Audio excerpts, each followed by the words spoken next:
perbatasan Cikarang Kerawang. Bis dari arah Jakarta di stop semua.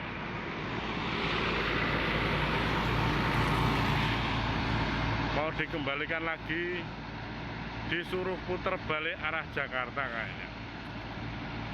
Tadi sudah ketemu Rosalia, Haryanto, ini Sudiro, Haryanto lagi.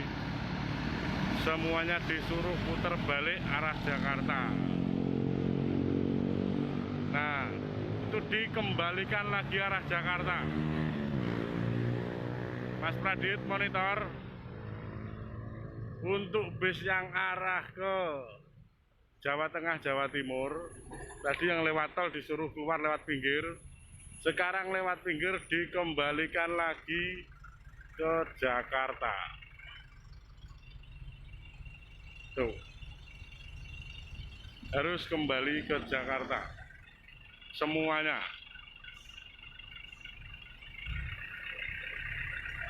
Pagi ini baru saja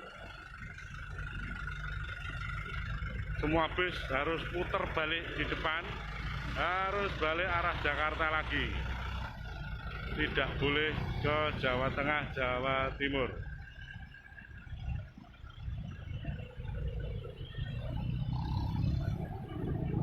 Bis balik.